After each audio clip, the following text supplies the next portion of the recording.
Welcome back to the Final Point Podcast. We're your hosts, Adriel and Josh, in the building today. Welcome, welcome, welcome. What's up? Good to be Welcome back. back. It has now been officially the off season, the worst time of the season. But this off season's been very, very interesting with lots of news, lots of crazy shifts in the NBA right now. And what we're going to be going into right now for the first topic is we have the king himself. The king is on the move. The Laker era is now officially over. In my opinion, thank God. We now have the LeBron decision upon us. And I know that there's been a lot of talk, a lot of speculation, a lot of impatience. And as of right now, I'm going to pull up the poly market for the decision. LeBron's next team, and these are all the odds currently going on now. Interesting note. Interesting note. As of 2 days ago, the Miami Heat gained the number one odds to acquire him as the next team. Before it was Cleveland with Philadelphia in second, Miami in third, and Golden State as fourth option. In the last 2 days, that has completely shifted. Now, I don't know what that means. This is all speculation, volatile markets. So who really knows? As a Heat fan, I'm sitting here extremely happy, and also as another person that has money invested into this as well, I'm sitting here extremely happy in these last 2 days. Um, but I'm gonna let you, Josh, go ahead first and give your thoughts on the whole LeBron decision and the whole spectacle that he's made off of this. Well, I was surprised that LeBron was not returning back to the Lakers. I thought he would finish out his career there. He did win a championship. His home is in LA. His family's in LA. LeBron is LA at this point, so for him to leave was surprising. The minute he opted out, I knew that the landing spot has to be Cleveland. I don't know how accurate these poly market things are. I don't know what they go based off of. I don't even know if we should even take this shit serious. All these little squiggly lines, but yeah, this means nothing to me. The If we want to take it from let's break it down. Where would he have the most fun playing at this point in his career, seeing as that he doesn't need to win another championship? If he goes to a team where they're favored to win a championship, then he's going to be looked upon as, okay, well, LeBron's just, ring chasing. So I don't think he wants to do that. I don't think LeBron wants to ring chase at this point in his career. I think he just wants to ball out, have fun with people that he's always wanted to play with. This is documented. He's always wanted to play with Steph Curry. His buddy is Draymond. I think winning is irrelevant in this decision. That being said,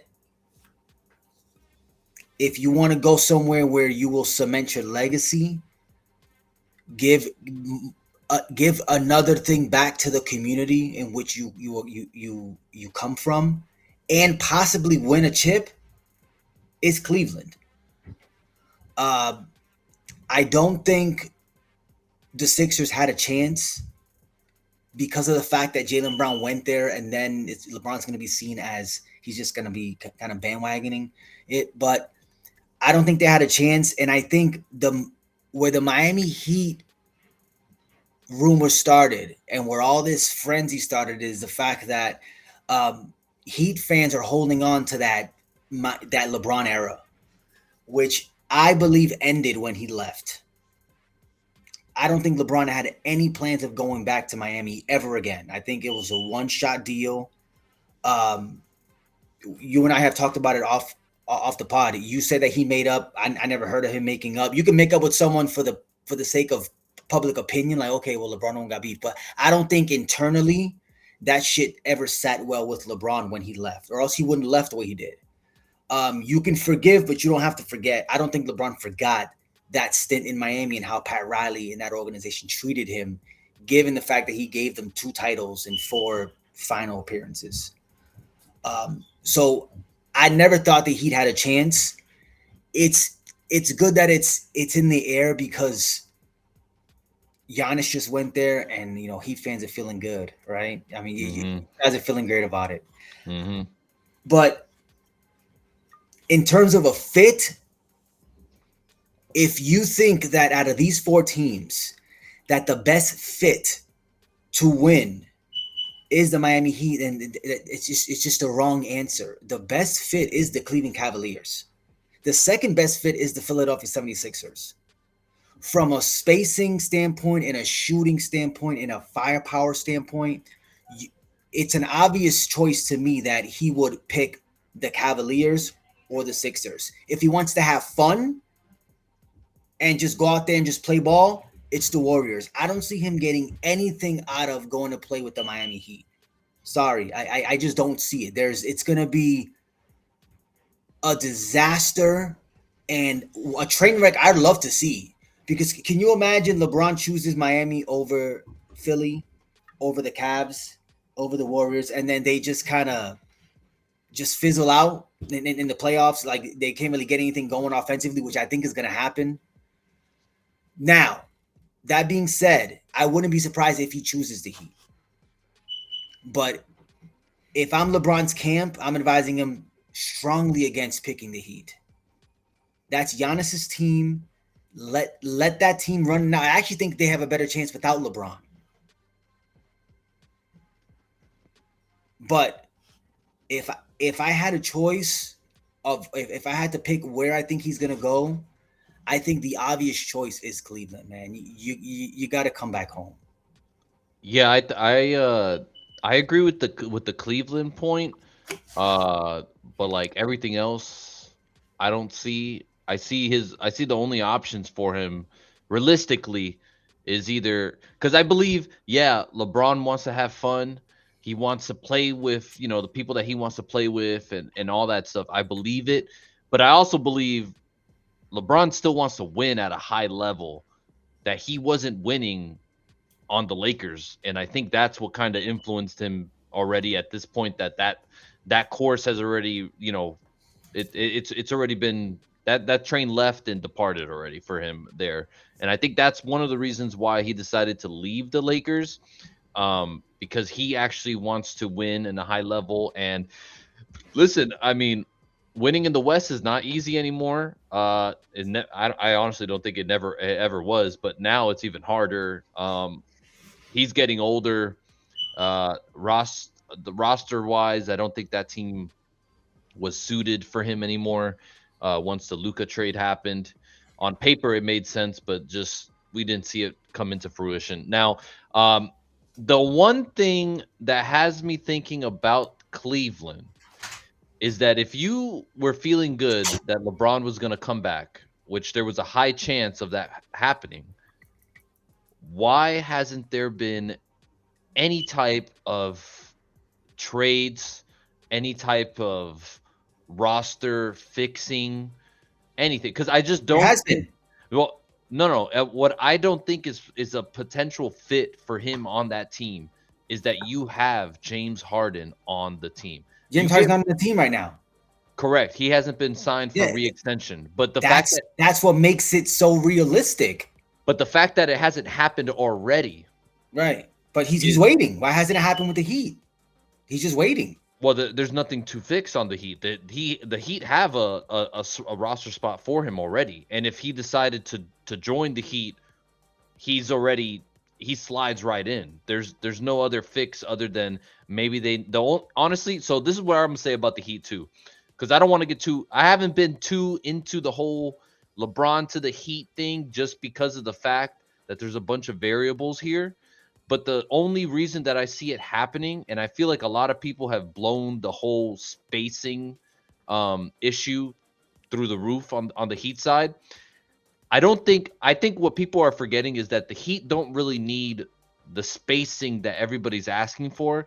I think what the Heat desperately need right now is a backup big, or they need a another ball handler slash combo guard is what they need. A person who can create space, can kind of set people up, because that's where their offense is going to kick into high gear this season, is if they have a high level IQ floor general, a point forward of some kind. And that's where I think that's the only reason as of right now that I see LeBron even returning back, is if he slides into that position of point forward where you can swap Davion, have LeBron have a lineup that staggers with Giannis or Bam or something along those lines, makes perfect sense, and I feel like would work. Now, do the Heat need to add another shooter? Yes. Do I think that is the biggest hindrance of the team? No. But for Cleveland, I see him fitting on the Cleveland side as well. But I just don't see it with some of the pieces that are on their team right now. So that's the only reason I'm skeptic about Cleveland. Golden State, I see it happening, but I don't expect anything of that team. I don't expect them to win at a high level. And I don't like, yeah, we'll probably get 40 fun games in the NBA season with LeBron and Steph, which is nice. I liked it. I liked watching it in the Olympics. But that's really all I see it as. Is it's kind of just like this like fun, veteran team out there on the West, but I don't see them winning at a high level. The Sixers, I don't honestly, I don't even know why. Like, I get why the Sixers are in the conversation, but let's all be for real. I don't see LeBron wearing a 76ers jersey in that fandom along with that team, how it's set up right now. It just seems so bloated. It doesn't seem like a real, it sounds like a pipeline dream. Like, it's just something I don't know. Maybe I'm crazy, but as an NBA fan, I would not want to see him play for under a Philadelphia 76ers jersey at all, or on that team constructed how it is right now. I think that's a once Jalen Brown got to that team, I felt like that roster was already pretty well designed after that. I don't see any other additions that they really need. But that's where I'm at with it, man, right now. And like this whole build up that LeBron is putting up is another thing I'm not also enjoying. I don't like the build up. This is when it makes me want to miss for the Woj bombs just to get it out of here, because the months and weeks leading up to this is a little ridiculous. Hey, listen to me. I'm not gonna let you get away with what you just said. Okay, we got to slide back to what you just said. Okay, because let's reverse. That's the most craziest thing I've ever heard. The Sixers lineup, as constructed: Maxey, Edgecombe, Jalen Brown, LeBron James, and Joel Embiid. Yeah. You telling me that lineup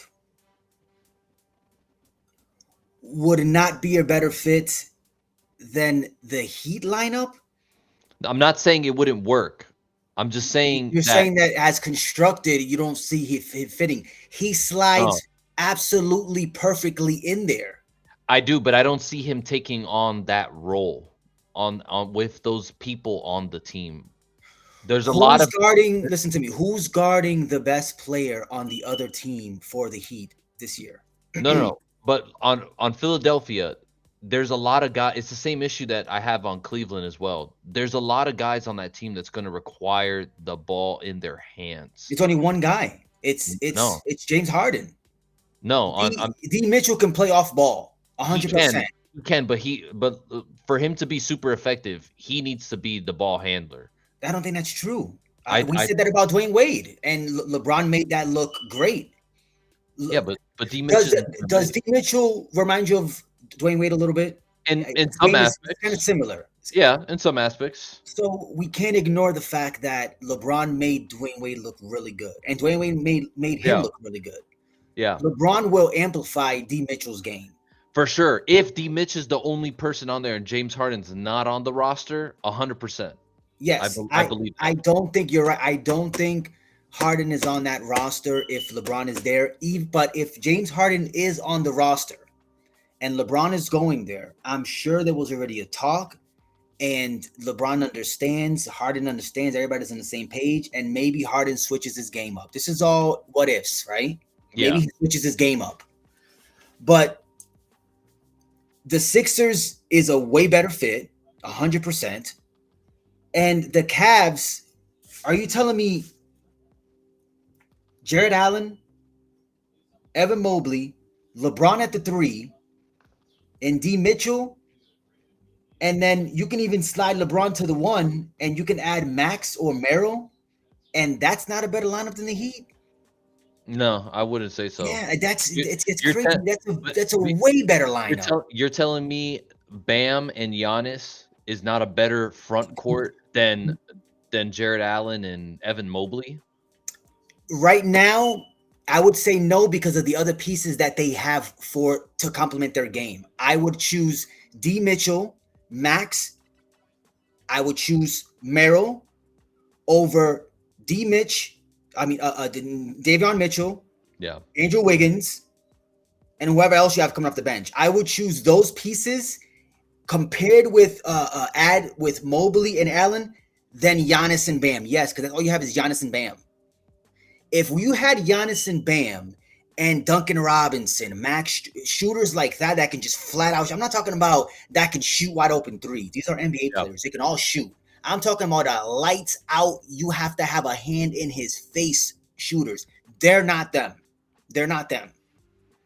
Cavs have a few of them that can shoot lights out. Yeah, they have They special have a few snipers, bro. They got yeah, some snipers over there. yeah, they So do. yes, so I would prefer Jared Allen and Mobley over Giannis and Bam because of the fact that I'm getting D Mitch and I'm getting those two guys. Well, That's the only reason. the only reason that I say that Miami that I feel like a lot of people are overblowing the spacing issue with Miami is that we've ran into these situations before when Duncan Robinson was arising, when Max Strus was arising. These guys came out undrafted from their summer league programs, from their developmental programs, which Miami every year has been able to develop shooting and these specialized role players. Yeah, So that part I'm not very worried about. And not to mind you as well, Ryan Conwell has been lighting it up. He was a top NBA Summer League player this year. He is shooting at lights out record. They already pulled him from Summer League. He looks like he's NBA ready. He looks like he's already going to be a rotation player already this year. Um, Not to mention, you got to feel good with. I know they're not knockdown shooters, but they're going to be wide open with all the amount of attention Giannis and Bam are going to be getting. Not to mention, now Bam is spacing the floor at a pretty decent clip. Not anything special, but decent enough to give Giannis either the space or you have Davion Mitchell's going to be open. You have Andrew Wiggins, who had his best shooting season since his entire career last season. So there's all these variables that we don't know yet. We right, really don't know. Now, that's why I keep saying I feel like a lot of people are more focused on this spacing issue rather than the real holes that Miami's going to need to get over the hump, and that's the floor general, the facilitation, and a backup big. Because when Bam goes back to the table, you're going to need someone who's going to have to stagger either Bam or Giannis, and that's someone we don't have yet. Um, so I would say those are the two things. But now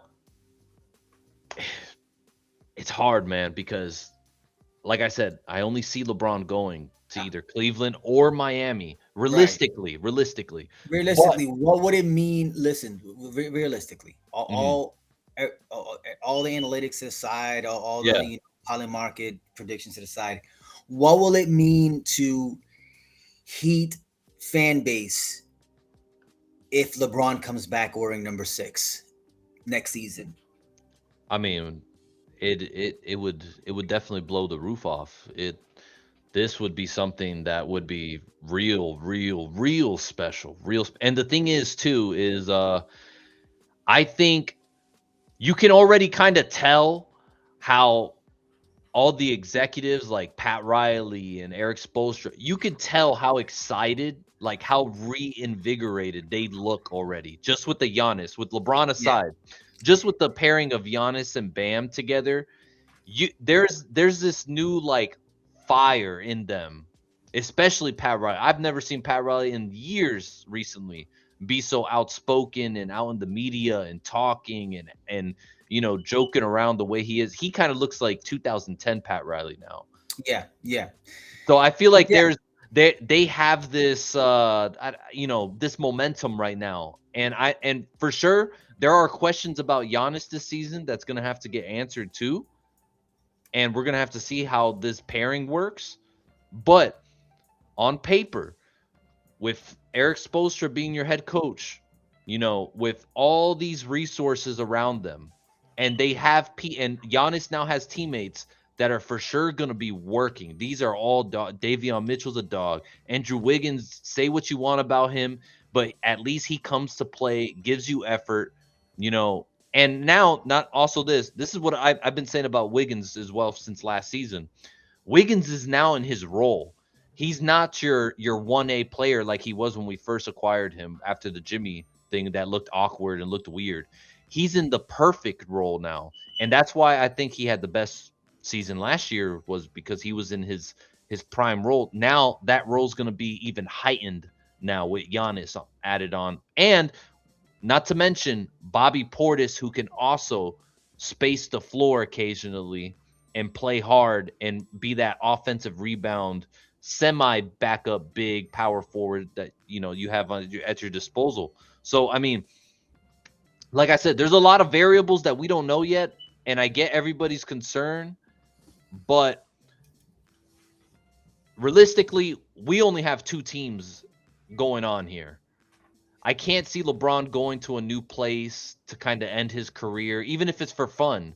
I just don't see that happening. I feel like if he's gonna go back home and make a nice like ending to his career, or he's gonna come back for some unfinished business There's and no told unfinished business. there is unfinished business. He won a championship, dude. No, yeah, he did, but he promised us four. We gave us Stop, two. dude. There's no unfinished business there. LeBron is done in Miami, dude.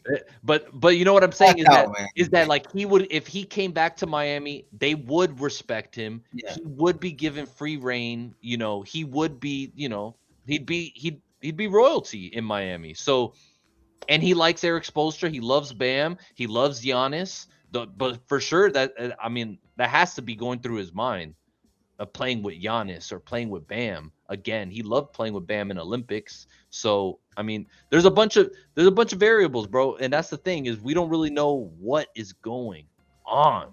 We have Yeah. no idea. We don't know what's going on in his head. No.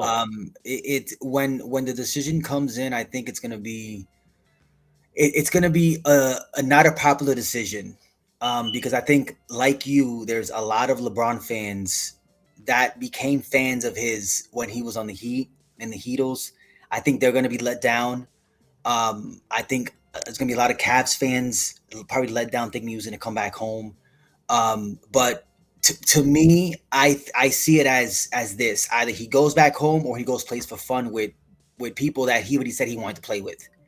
Yeah. And he knows Steph ain't got that much time left. He knows Draymond ain't got that much time left. Are they going to win a lot? No. We can agree to disagree. I don't think winning is on his mind, man. I think that he's won. He's won at the highest level. His trophy case is solidified.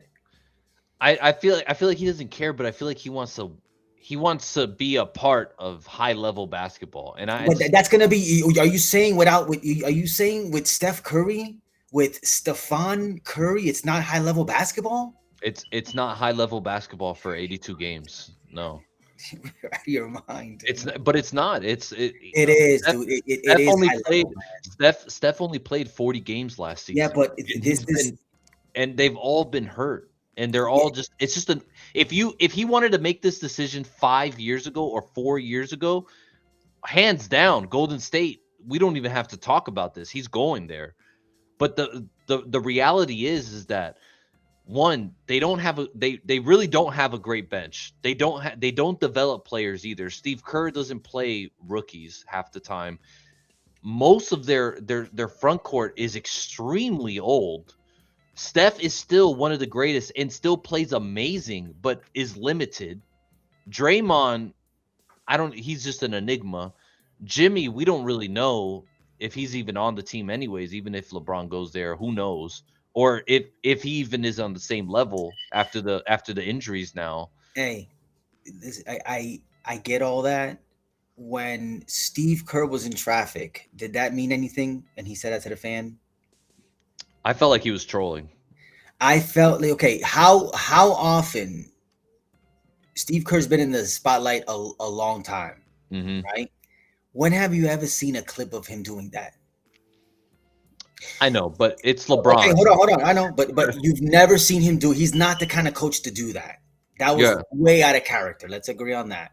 yeah, Second is Draymond took the pay cut and he hasn't signed yet. Draymond's one of LeBron's best friends. You say, oh, for sure. he loves Giannis, he loves Ben. No, No, no, no, no, no, no. no. He No, he loves Draymond. they golf all the time. Yes, he loves Draymond. Hmm. If LeBron had, if this possibility wasn't strong, because okay, what you're saying basically is that they're not going to compete. They're going to be shit organization. Okay, well, if he's there, they're not going to compete. Okay, No, I think they would be good. It's just I don't think that they would win a but whole lot. Is the issue? right, if LeBron thought that, why him? Why Draymond even? Why would he even do that? Why even take a pay cut? Right? Why not sign? Why not? Because he's done that before. He's taken a pay cut and then he signed right away. Yeah, Why not sign right away? Because if anybody knows, Draymond knows. LeBron had a lot of conversations with Draymond already. So you got to put them all together. Draymond's one of his best friends, and then Steve Kerr. That wasn't trolling to me. He goes, "Oh yeah, we got him." yeah. But He like, almost like, dude, like I know we got him. So yeah, I mean, we already got him because Draymond told Steve Kerr, yeah, yeah. he's in here. But come Yeah, on, like, why would it's Steve already Kerr done deal. just blatantly expose that when Exactly, because Draymond he like? never does that. But that's why Now, I feel like it's more trolling. no, I think it's dead honest. I think he got caught in a moment where he just wanted to just be honest, like, look, fuck, you know what, guys, relax, we got him. But I will say this: the Heat made a strong pitch because for Pat Riley to said we need to land another one Hmm. shows that the Heat think that they have a chance too. So, And so you haven't heard anything from coming from the Cavs except for James Harden yeah, not taking that contract. That's the only hope that I have for the Cavs is that James Harden has not signed and Cleveland's his home. yeah, And I love the roster with LeBron on there. yeah. But in terms of like speculations, it's got to go to the Warriors and the Heat because of the fact that you got Riley doing that. And Riley, when he does that, he usually means it. So Yeah, clearly he knows something too that we don't know. that was one of the reasons why I thought that they were moving different recently because Yeah, he is not the one to he barely ever talks to the media. He doesn't go out in the media, and when he says something, it's usually because he feels pretty confident exactly. about something. So Yeah. now I'm sure in Miami they're probably acting like they have the better chance and they're sitting there, Every giddy. team's gonna say that. Yeah, exactly. Every team's gonna sit here and act like they have the better chance. So I don't know. Um, all we have to do is wait and see. I guess Gotta wait. I called it. I said I'm expecting a decision by tonight, at some time tonight. Yeah. Or and no later than tomorrow or Tuesday. Yeah, I'm I thinking think so too. because that's when everything's gonna fall off and all the World Cup talk is gonna be gone. Shout out to Spain, by the way. Shout out to Spain. Yes, Spain pulled it off. I loved watching Messi cry on TV, Yep. and I loved seeing his stunned face. And there was no monkey gestures. Uh, Spain dominated that matchup. Argentina was completely outclassed, and the refs almost gave them another one. Yep. Almost. But let's move into some roster expectations. I know we were just already talking about Miami. We'll just brush really quickly over it since we were already Yeah, talking about it, and then we'll move on to your Boston Celtics. That we have quite a few of things to talk about there. Um, I'm going to pull since we were talking already about spacing and all that, already talking about the Heat roster. I'm gonna pull up this the 3-point percentage from last year. mhm. Now, I'm about to go through a lot of the pieces that they gave up for Giannis. As we can already see here, Yakachonis had the best 3-point percentage. He was a knockdown shooter for us last season. Great kid. He's going to be something special for He's gonna Milwaukee. be good, man. Yeah, he's going to be great for Milwaukee, especially with their draft picks as well with Burries Yeah, and Hero. They're going to be great. So Yakachono is the best. Andrew Wiggins with 41%. Like I said, had a season high last year. Was a knockdown shooter. Davion Mitchell also not as good as the first season that he was here at 42%, but 39 is still good. I think that's where he'll probably be at this upcoming season or at 40%. Um, Davion Mitchell, say what you want about him. He has improved his offensive game. He has a really nice jumper. Now, what they gave up, Yakuchonas, Ware, Hero, and Powell, all gone right now. One of your highest 3-point percentages on the team. Fontecchio, Pele Larson, and Bam and Jovic with the 26%. Now, for Jovic, I've been very disappointed. He's played awful this last past season. Couldn't stay healthy either. I'm expecting a bounce back year for him. He has flashes of this insane skill that you see, and then when you watch him play FIBA, he turns into like mini Jokic. It's just insane. I don't understand the disconnect. I'm hoping that now in this new system, this new offense with Giannis, that maybe we can get more out of him. Fontecchio, he is a decent shooter. Had a super hot season when he started last year. I don't know what happened. He kind of fizzled out and wasn't really able to regain that streak that he had going early on in the season. But still, a microwave shooter who can get hot off the bench. And I'm like I said, man, I think a lot of these open shots currently rostered, I think a lot of these open shots are going to either go to Wiggins, Powell, or Fontecchio or Pele Larson. Powell's not on your team, man. Oh, sorry. Davion and Wiggins. My bad. Already forgot about him. Good riddance. Um, and then off your bench, Fontecchio and Larson are probably going to get a lot of those shots. Now I'm gonna say here on the podcast, as of right now, since we're in off season, prepare for the Pele Larson jump this upcoming season. Okay, Prepare for the Pele Larson. He is extremely underrated. He's a tough defender. He gets in everybody's skin. Uh, he's one of those kind of like Mo Wagner type style, European basketball, yeah, type of style. You know what I mean? A lot, just very, very physical, up front, get in your face defense. I love what I see from him. Every year he's had a jump so far. I would say right now he's one of my top 5 favorite players on the team. Um, I expect, and he's having a great FIBA Cup right now for Sweden. So expect a great season from him. But yeah, man, I mean, do they have specialized shooters or proven shooters? No. Do they have guys who can hit the three at high percentage? I would say yes. We got to see better 3-point percentage as well from Bam. We know he took a big leap the last season with his 3-point percentage and was knocking down shots. Let's see if he can improve that. But that's where I'm at with this Miami Heat roster. Um, Really, what I'm expecting them to do is I believe they're going to completely ditch that offense that they were running last season. I think they're scrapping it. Not entirely. I think most of it, they're going to scrap it. They're going to bring something new this season, something we haven't seen before. I feel like there's going to be a lot of uh, inverted pick and rolls. DHOs are back. I think a lot of that's going to be incorporated here with Giannis. Um, but yeah, that's all I got to say about this roster. Like I said, what we desperately need is a backup big and another guy who can handle the ball is what's needed. Right. If you don't get a backup big, because we're discussing rosters and expectations as of now, no Yeah. backup big, no additional ball handler. Where do you put yourself? Where do you put the Heat in the East? Uh, One through 10, 10 being the play-in. I think they're a top 6 seed for sure. No lower than 6. Okay.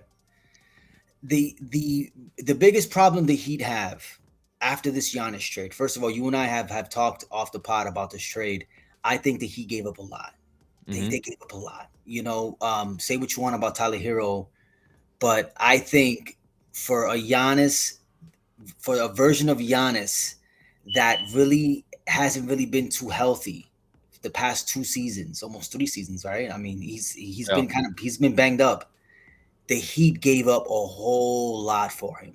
So you're banking on Giannis being Giannis. Let's start there.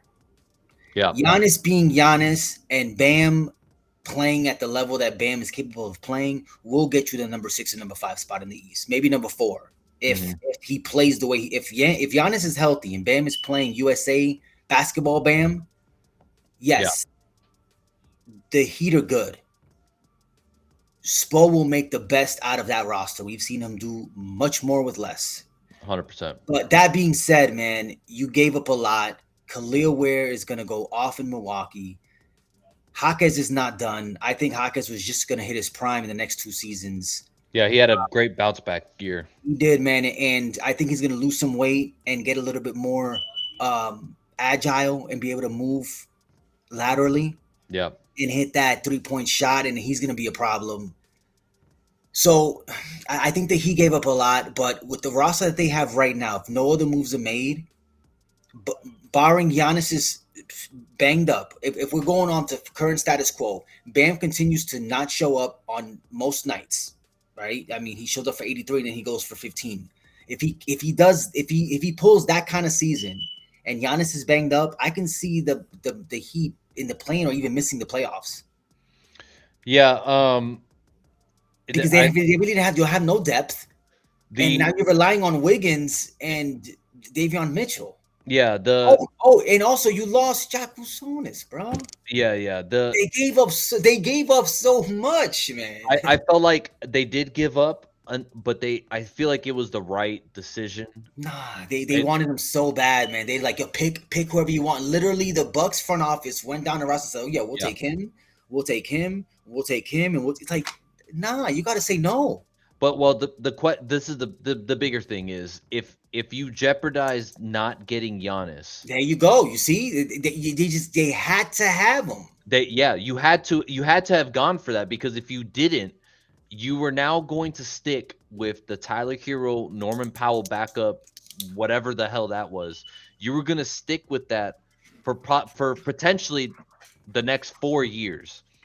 And I think they were already done with what they've seen in the last two, which I, as a fan, was already over seeing what I saw in the last 2 years now. Well, right, but I think they would have eventually moved Hero for something.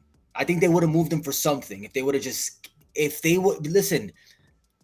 That's why, and I don't know if me and you talked about this, but I've been going back and forth with some Heat fans on Twitter. Is Miami Heat didn't win a lottery? No team was willing to give up that much. Miami gave up a whole lot to get him, Yeah. thinking that and hoping that Giannis is going to be Giannis.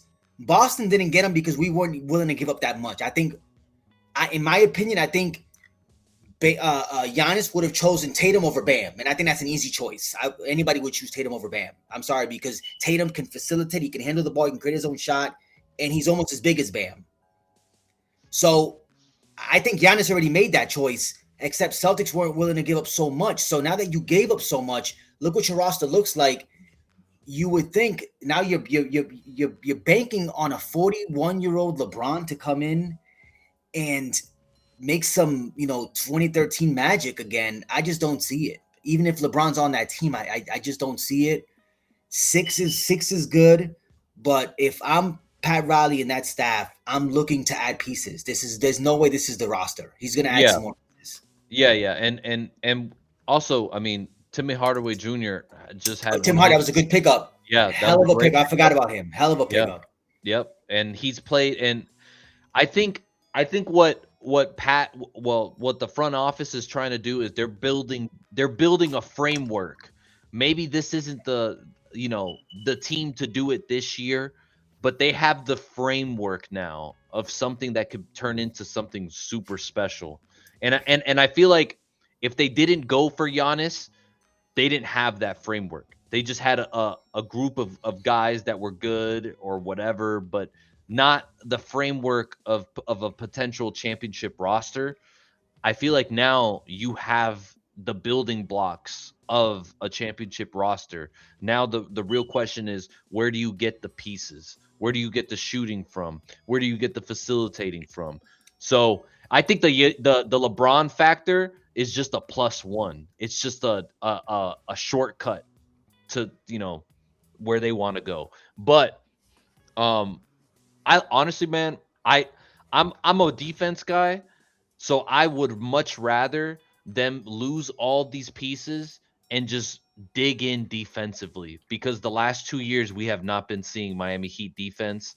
And I think at least now, as a fan, you're going to enjoy watching a top four defense play every night, because that's what I feel like is going to happen with this team. At least Yeah, top four defense in the NBA. yeah. You're gonna have Bam coming on the weak side helping. You're gonna have Giannis there. Yeah, 100%. I don't think Wiggins is a defensive stud. Um, Pell Larson can defend. Davion Mitchell, you know how I feel about him. He's a Yeah. absolute bulldog. But yeah, I mean, you're gonna rely on your defense, and then someone's got to get some shots. Yeah. So you got to get some shots somewhere, and you have one of the most creative coaches in NBA history to try to draw something up. So I don't count them out. Last time I did, they ended up in the finals. So you never count them out, man. Yeah. It should be a really it should be a fun season. We said this last season. I feel like we say this every season that it's gonna be a Yeah. fun season. This is gonna be For sure. one hell of a fucking season, man. Yeah, I this mean, we this is got a so undoubtable. many what ifs and variables, and even if LeBron doesn't go to the Heat, It's it's still going just to be gonna be fun. so fun to watch Giannis and Tatum and Giannis and the Cavs go at it, and it's just and then we got the Knicks. The Yes. pieces are up there. At least with this move, and I'll leave it at this. With this move, Pat basically said, "We're not out of it yet, guys. Like we're still in the East. Yeah. Because you're right, they were going nowhere fast. And I hate to say that about Hero because as much as I've been saying he hasn't been worth his contract, I feel like they weren't going nowhere, and Bam looked unmotivated. Um, Yeah. so maybe this kind of motivates the team. And look, it's a move you had to make. It was a super desperate move. Uh, an it was an how do I say it? It was a non-Heat kind of like you don't see the Heat making moves like that. That was they Yeah. gave up so much. You don't see them doing that. Yeah. And the only few players you do that for are for players like a Giannis. Mhm. Uh, I don't even think the Heat would have did that for Jalen Brown. No. But again, I haven't seen that Giannis. That's Yeah. why I'm so like in kind of up in the air with it. Like, is this going to be the same Giannis? Because if it is, then the East is going to be fun. Mhm. Okay, so many variables. Can't wait to see what happens. Now let's move on to also one of the biggest surprises of this offseason, and that was the Celtics trading Jalen Brown. Um, I was not expecting that for for this. for this man. I was not expecting that. I did not want to see that happen. I as much as I, had some hate for the Boston Celtic rivalry, I was a Jalen Brown fan. And most of all, I felt like this past season he really proved himself. Now, was his comments after losing controversial? Say what you want about them, yes, but it doesn't change the fact that that duo led you to a championship and was a top 3 seed, every year. So the trade was very odd. Maybe it was all a money thing, but to just think that Jalen Brown went for Paul George straight trade, is truly incredible. And I think it was a misread from the Boston Celtics front office as well to trade him off like that. Yeah. I've had a couple weeks to take this all in. You personally called me and checked up on me and seen how I was doing. I don't have a camera down in my basement in my man cave, so you weren't able to get my live reaction when your brother came out and broke the news to me. If I felt like I had just gotten uppercut by Mike Tyson right in the gonads. Yeah. It was just such. I haven't felt that pain from a sports standpoint, from a team that I have adored and loved my whole life. It was so hard to understand, and I knew that there had to be something behind it, right? So I'm glad you have that up still with Paul George, because I've come to the conclusion that we didn't trade Jalen Brown for Paul George. No, we traded Jalen Brown for more flexibility in the next 2 years and getting the most out of Jason Tatum's prime. I believe the Celtics front office learned a lot from that playoff series. You can say what you want about Jason Tatum coming back too early. Jason Tatum came back and he was Jason Tatum, right? He wasn't the prime Jason Tatum, but he was still Jason Tatum. He was playing well. But to tie up 70% of your salary on just Jalen Brown and Jason Tatum for the next 3-4 years and still win a title is just not possible in today's CBA and how the salary breaks down. It's just not possible. OKC's going to run into this too. San Antonio's going to run into this. You have to break it up eventually. What you need is a Shea, a Jalen Williams, and some really, really good pieces to go with it. And you can't have Shea and Jalen Williams making the same amount of money. Okay? Jason Tatum and Jalen Brown made an exorbitant amount of money. All of the Celtics' salary was on them. They weren't going to win like that. And that playoff series taught us a lot, that Jalen Brown really sometimes doesn't value winning as much as we think he does. He was taking some unauthorized shots, not passing the ball. He has tunnel vision way too often. And I am a huge JB fan. I think he's going to do amazing things in Philly. But for the styles, it just wasn't fitting anymore. And I'm thankful that we got to as many finals as we did, and we won one. I'm thankful that the JT and JB era won one. Yeah. They won one. Yeah. At least they got one. Yeah. One is a success. That's a success. I mean, the teams don't even get there.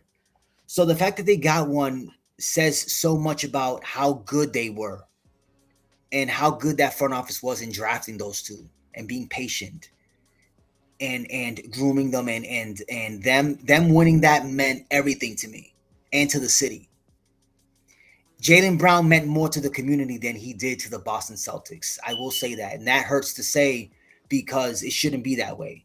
But the city of Boston New England is going to forever cherish Jaylen Brown.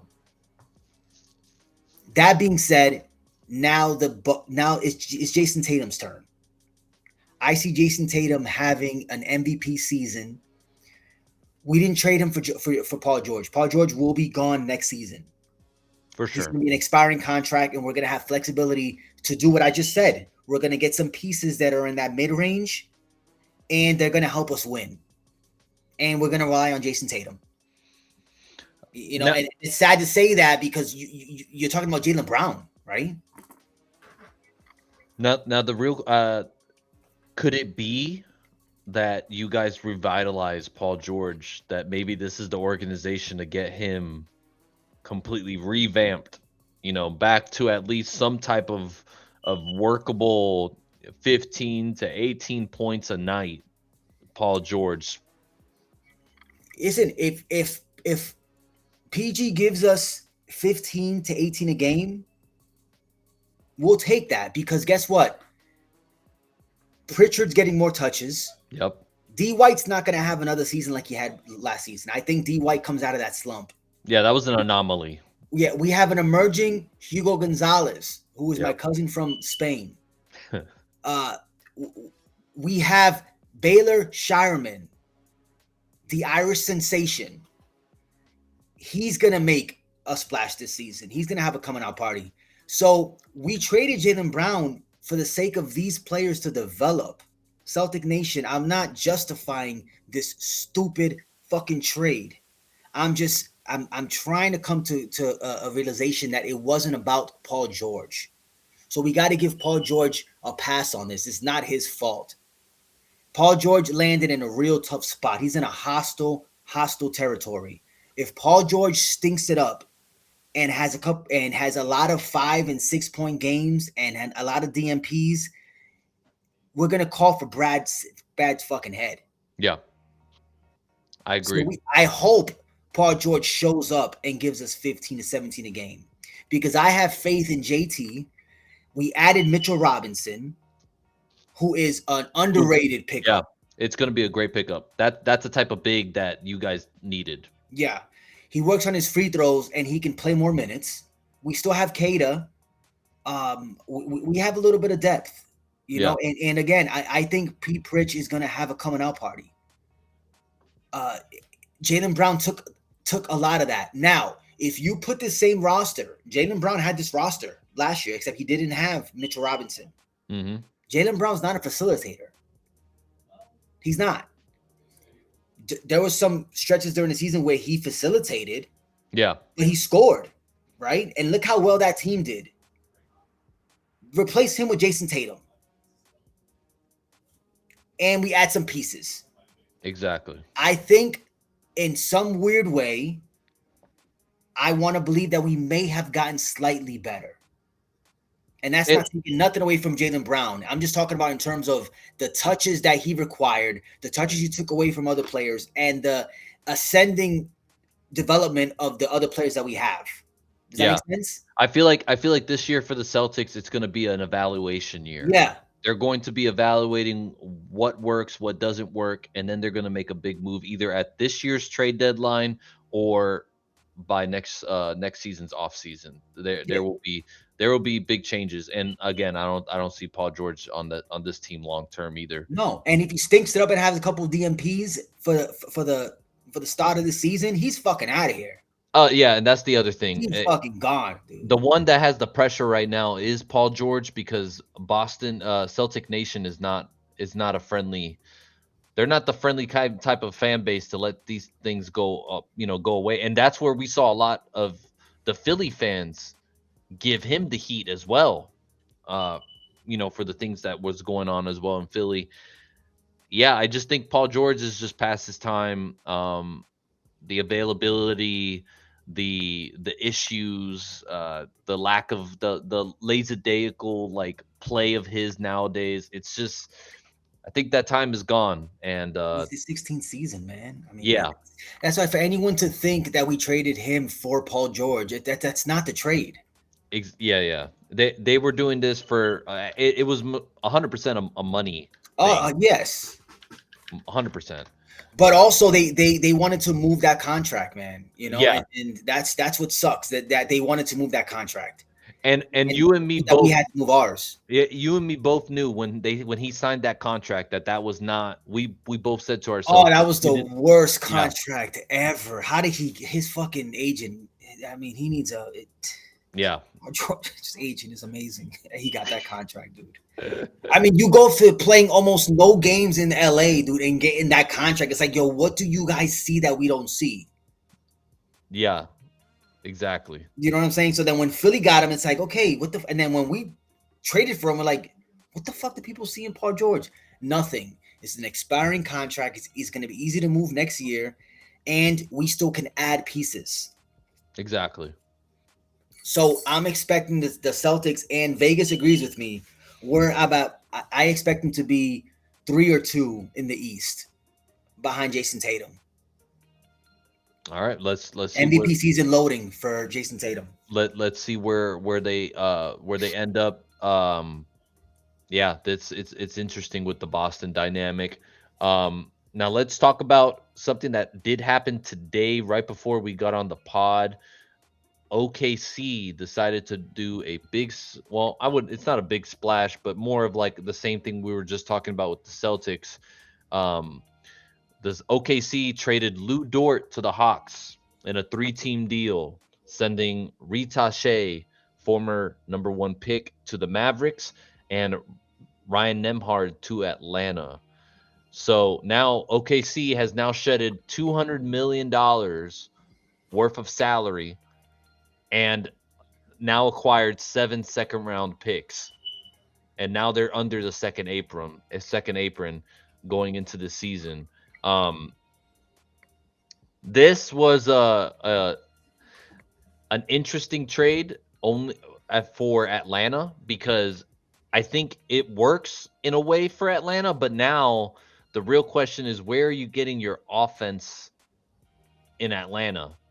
Now they're playing two defensive guards who cannot really score the ball with Lou Dort and man, I can't believe I'm forgetting his Dyson name. Daniels. Dyson Daniels. There you go. Dyson Daniels. We've seen flashes of Dyson Daniels have the scoring ability, but not He's he's a not really a defensive guy. yeah, Yeah, he's not really a yeah. scorer.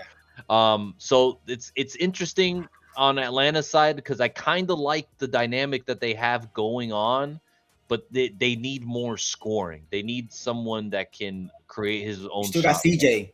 You still have CJ, yes, but I feel like they need it from somewhere else. You still got Alexander Walker. Yes, he had a great season. He did. He He had a did. great season last Yeah. year. And hey, shout out to Ryan Nemhard. Ryan Nemhard is a Ryan Amar can ball, man. yes, he can. He's very He can sneaky. ball, dude. Yeah. Yeah, he went under the radar last season, and he was playing great for the He's Mavericks. gonna get some good minutes with that team. Yeah, and do we know if Kaminga is still on Atlanta? I think so. I didn't see anything about him getting moved, but yeah, I think Kaminga's on there. He Yeah, opted out. He opted out. I think he's a free agent still. yeah. So that's one that we have to kind of monitor because that's also an interesting one that Atlanta has. So OKC and Atlanta, still cooking up. And OKC is really loading up for something. I'm not quite sure what they're loading up for. I think they're just waiting for 2027, 2028 free agency. But they Yeah, are they are loading up and they have been accumulating picks and roster spacing for like the past 2 seasons now. So it's interesting what the OKC is what they're planning on for the future, and it's interesting what Atlanta is now building because I feel like Atlanta has a pretty decent team. I thought they played great in the playoffs. They kind of ran out of steam towards the end, but they played great. I'm interested with Atlanta. I like the dynamic. I like Dyson Daniels. Say what you want about Lou Dort, but the guy, he plays football defense every night. yeah, And I feel like that's going to be a great defensive backcourt they're going to have. And hey, Zachary Risache, I don't know what happened. how did he go number one? Um, It was a I weak draft, man. That was one of the weakest drafts.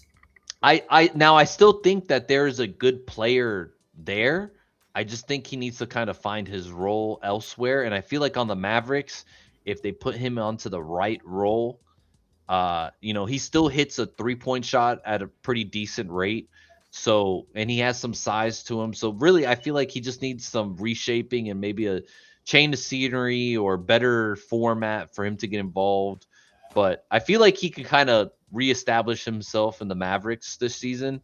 Um, but yeah, man, I mean, So listen, I don't think that the Lou Dort move, it smells like it was a money move. yeah, for sure.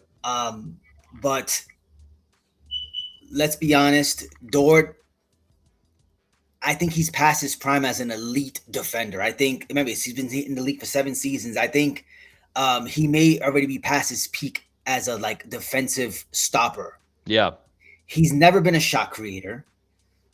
He's kind of an iffy shooter. I mean, he gets hot, but yeah, he's kind of an iffy shooter. I think OKC's getting rid of him before everyone be like, okay, I think they should have got rid of him last year. I think they're doing that a year. I think yeah, they're seeing the future.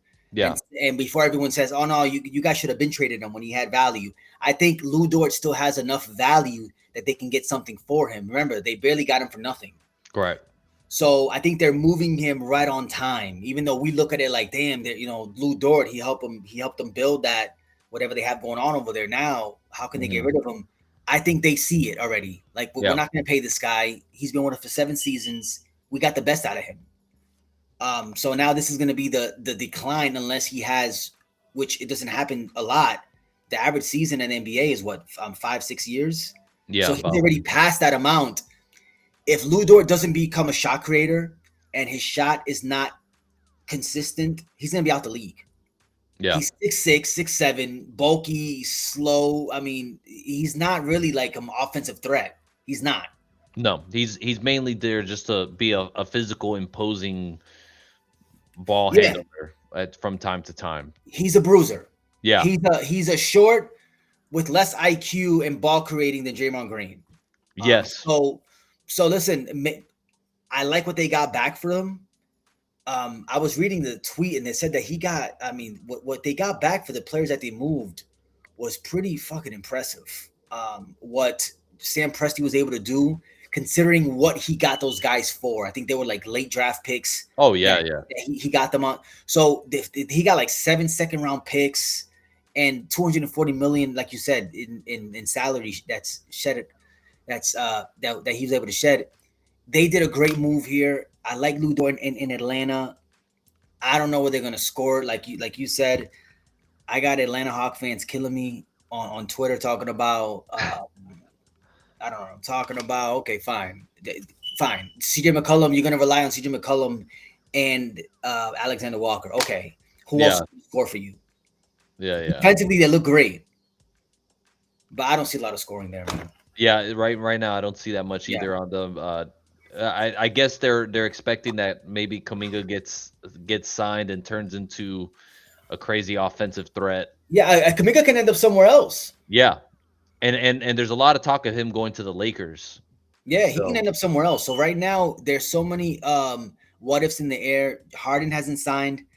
Kaminga hasn't signed. Draymond Green is still waiting. So I think they're all waiting right yeah, now for the LeBron decision that yeah. hopefully drops tonight. And the league is waiting to make the schedule for LeBron right now. The league is waiting for LeBron to create the this season's NBA schedule. So, it's a crazy season. It's a crazy off season, man. Wait, I'm excited to see what happens during the season. Great stuff. But that will do it for our episode here for today. Thank you for joining us on the Final Point podcast, guys. We'll be sure to have another video out here once the LeBron decision drops, and we'll see you here on the next episode. yes, Bye, guys. sir. Peace.